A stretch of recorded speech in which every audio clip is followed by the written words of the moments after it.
BBC Urdu के Facebook live के साथ मैं हूं शहजाद मलिक और मैं इस वक्त इस्लामाबाद हाई कोर्ट के बाहर मौजूद हूं, जहां से अब से कुछ देर पहले इस्लामाबाद हाई कोर्ट के चीफ जस्टिस अतर मिनल्ला ने पाकिस्तान तहरीक इंसाफ के बयानिए की हमायत करने वाले एंकर पर्सन इमरान रियाज की गिरफ्तारी के खिलाफ जो तौहीन अदालत की दरख्वास्त दायर की गई थी उसकी समाअत की है। और अदालत ने ये कहकर दरख्वास्त को निपटा दिया है कि इमरान रियाज खान को जो गिरफ्तार किया गया है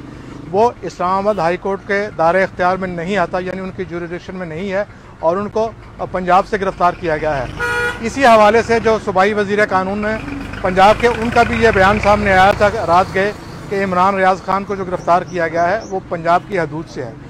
इस जो दरख्वास्त दायर की गई थी तौहीन अदालत की, इसमें इस्लामाबाद पुलिस के सरबराह के अलावा पंजाब पुलिस के सरबराह और डिप्टी कमिश्नर इस्लामाबाद को भी फरीक बनाया गया था। आज अदालती कार्रवाई में क्या हुआ, हमारे साथ मौजूद हैं सहाफ़ी साकिब बशीर, उनसे पूछते हैं कि आज अदालती कार्रवाई में क्या हुआ। साकिब बशीर साहब, बड़ी मुख्तसर सी समाअत हुई थी, क्या हुआ? बहुत मुख्तसर समाअत हुई। जैसे ही समाअत शुरू हुई तो चीफ जस्टिस ने यह कहा कि रात गए रजिस्ट्रार इस्लामाबाद हाई कोर्ट को पुलिस की जानिब से एक रिपोर्ट मिली है जिसमें पुलिस ने यह कहा है, इस्लामाबाद पुलिस ने, कि हमने ये गिरफ्तारी नहीं की, पंजाब पुलिस ने यह गिरफ्तारी की है। इमरान रियाज खान के वकील ने फ़ौरन ये कहा कि इस्लामाबाद टोल प्लाजा से गिरफ्तारी हुई है। जो इमरान रियाज खान ने मुझे फ़ोन करके बताया था कि मैं इस्लामाबाद की हुदूद में हूँ, लेकिन चीफ जस्टिस ने कहा कि ये एक डिस्प्यूटेड फैक्ट है जिसको हम जो है वो नहीं देख सकते, क्योंकि इस्लामाबाद पुलिस का वाज़ेह मौक़िफ़ सामने आ गया है। जो इमरान रियाज खान के वकील थे उन्होंने फिर भी अदालत को कहा कि क्योंकि 50 मीटर अंदर हो या बाहर हो, ये एक जो बॉर्डर एरिया बनता है, अगर ये कहा भी जाए तो इसके बावजूद ये इस्लामाबाद का, क्योंकि हाई कोर्ट ने ऑर्डर भी किया हुआ था कि हाई कोर्ट की इजाजत के बगैर ये गिरफ्तारी नहीं हो सकती, लेकिन फिर भी अदालत ने यह कहा है कि आप लाहौर हाई कोर्ट जाएं। अगर लाहौर हाई कोर्ट ने ये ऑर्डर कर दिया कि इस्लामाबाद हाई कोर्ट की या इस्लामाबाद की पुलिस ने ये गिरफ्तारी की या उनकी जुरिसडिक्शन बनती है, तो वो ऑर्डर आप यहाँ पर ले आइएगा, हम फिर दोबारा इसको देख लेंगे, लेकिन अभी आप लाहौर हाई कोर्ट जाएं।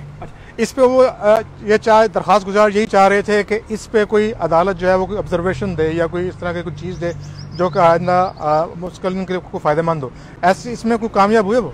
बिल्कुल कामयाब नहीं हुए। इस्लामाबाद हाई कोर्ट ने यह कहा, चीफ जस्टिस अतर मिनल्ला ने, कि हम कोई ऑब्जर्वेशन नहीं दे रहे और आपके हक में यही है कि हम कोई ऑब्जर्वेशन न दें, क्योंकि एक वाज़ेह मौक़िफ़ आ गया है इस्लामाबाद पुलिस का, तो उसके बाद हमारी जुरिसडिक्शन नहीं बनती। इस्लामाबाद हाई कोर्ट ने 24 मई को एक ऑर्डर किया था कि इस्लामाबाद की जुरिसडिक्शन से अगर इमरान रियाज खान को गिरफ्तार करना मकसूद हो किसी भी सूबे की पुलिस को, तो इस्लामाबाद हाई कोर्ट को पहले आगाह करना ज़रूरी है। तो उसका हवाला इमरान रियाज खान के वकील बार बार दे रहे थे, लेकिन अदालत ने कहा कि जब हमारी जुरिसडिक्शन से ये गिरफ्तारी हुई ही नहीं तो हम इसमें इंटरफेयर नहीं कर सकते। अच्छा, जो आखिरी जिस समाअत का आप जिक्र कर रहे हैं उसमें अदालत ने ये एक राहदारी, उनकी जमानत जो है वो मंजूर की थी, उनको कहा भी था कि मुतल्लिका कोर्ट में आप जाएं, तो लग यही रहा है कि अगर आज वो इस्लामाबाद हाई कोर्ट में आए हैं तो उन्होंने मुतल्लिका फोरम से रुजू नहीं किया। बिल्कुल, उन्होंने मुतल्लिका फोरम से अभी तक रुजू नहीं किया। जो वकील हैं उनकी जानिब से एक पॉइंट अदालत के सामने रखा गया कि 2 रोज कबल हम लाहौर हाई कोर्ट गए थे, जो पंजाब पुलिस ने वहां पे एक रिपोर्ट दी, वहां ये कहा कि 17 FIR पंजाब भर में इमरान रियाज खान का खिलाफ के दर्ज हैं, लेकिन उनका ये इल्ज़ाम उन्होंने लगाया कि 18वीं FIR में उनकी गिरफ्तारी हुई है और ये बुनियादी तौर पर लाहौर हाई कोर्ट से छुपाई गई है चीज़। और उन्होंने ये कहा कि हम कंटेम्प्ट ऑफ कोर्ट में पंजाब पुलिस के खिलाफ लाहौर हाई कोर्ट में जा रहे हैं, क्योंकि ये FIR छुपाई गई थी और 17 FIR सिर्फ जो है वो बताई गई थी। अच्छा, आज कहा यही जा रहा था, तो यही थी कि चूँकि एक एंकर पर्सन है और सहाफ़ी भी उनको कहा जाता है, जब उनकी गिरफ्तार हुई तो मजम्मती बयान भी जारी होंगे, सहाफ़ियों की काफ़ी तंजीमें भी आएंगी, लोग भी आएंगे,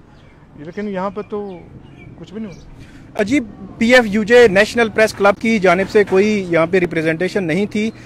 इसकी कुछ वजूहात हैं। रात को भी जब ये गिरफ्तारी हुई तो उसके बाद भी हमने सोशल मीडिया पे भी देखा कि जो सहाफ़ी थे, जो बड़े सहाफ़ी हैं, उनकी जानिब से भी इस हवाले से मिला जुला रद्द अमल जो है वो सामने आया। इनकी जो अगर मजम्मत भी की गई तो वो बड़ी मशरूत तरीके से की गई और उसके पीछे लॉजिक ये दी गई कि जब माजी में PTI की हुकूमत में सहाफ़ियों को उठाया गया था तो उस वक़्त इनकी जानिब से बाज़ सहाफ़ियों पर इल्ज़ामात भी लगाए गए और खुल के जो है वो उस चीज़ को कंडेम भी नहीं किया गया था, खासतौर पर PTI के हवाले देकर जो है वो कहा जा रहा था। और उसकी बुनियादी वजह, जिस तरह आपने इंट्रो में बताया कि वो PTI बयानिए के हमायती होने की वजह से ये एक जो आ रहा है डिफरेंस ओपिनियन, आप ये कह सकते हैं, लेकिन मजमूई तौर पर एक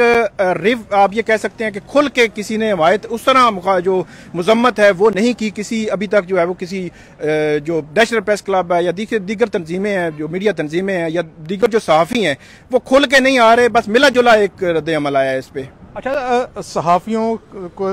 जो अगर मैं कहूँ कि जबरी गुमशुदगी के हवाले से भी कुछ ना कुछ ताल्लुक तो बनता है। लास्ट हेयरिंग में उन्होंने अदालत ने यह कहा था कि कोई ऐसा फोरम बनाए जहाँ पर सहाफ़ियों की जो ग्रीवेंसेस हैं वो एड्रेस हों, गवर्नमेंट के जो ग्रीवेंसेस हैं वहाँ पर एड्रेस हों। तो वो फोरम आप भी उस फोरम का उसमें कहा गया था, आपको कोई जिम्मेदारी दी गई थी, उसमें कोई पेशरफ्त हुई है, कुछ लोग आए हैं या उसमें कोई मुआहदा या तहरीरी तौर पर कुछ चीज़ अमल में आई गई है? तहरीरी तौर पर तो अभी तक कुछ नहीं हुआ।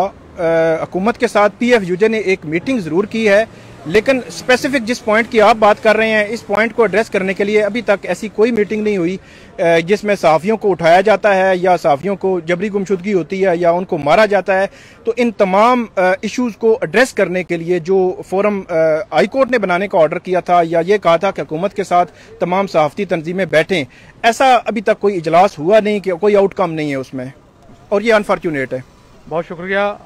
अभी ये मामला जो है वो जो एंकर पर्सन है इमरान रियाज, उनके वकील ये मामला लाहौर हाई कोर्ट में लेके जा रहे हैं, लेकिन साथ उनका ये भी कहना था कि क्यों ना इसको सुप्रीम कोर्ट में ये दरख्वास्त जो है वो दायर की जाए। अब पाकिस्तान तहरीक इंसाफ की तरफ से जो एंकर पर्सन है इमरान रियाज की गिरफ्तारी के खिलाफ नेशनल प्रेस क्लब के बाहर आज एहतजाज का ऐलान किया गया है, लेकिन किसी सहाफ़ती तंजीम की तरफ से अभी तक इस हवाले से कोई ऐलान नहीं हुआ। आजकल जो नाक़िदीन हैं वो सहाफ़ियों को भी काफ़ी तनकीद का निशाना बनाते हैं और उनका यह कहना है कि हर एक सहाफ़ी जो है वो किसी न किसी जमात का एजेंडा लेकर चलता है और उनका ये भी कहना था कि सिर्फ एजेंडा नहीं बल्कि उनकी कन्विक्शन भी होती है। अगर ऐसा तासुर जो है इसको मज़ीद तक़वियत मिली तो ये आज़ाद सहाफ़त पर एक बदनुमा दाग के मुतरादिफ होगा। फ़िल वक्त इतना ही। किसी भी खबर की तफसीलात जानने के लिए हमारी वेबसाइट का विज़िट कीजिए। पता है bbcurdu.com।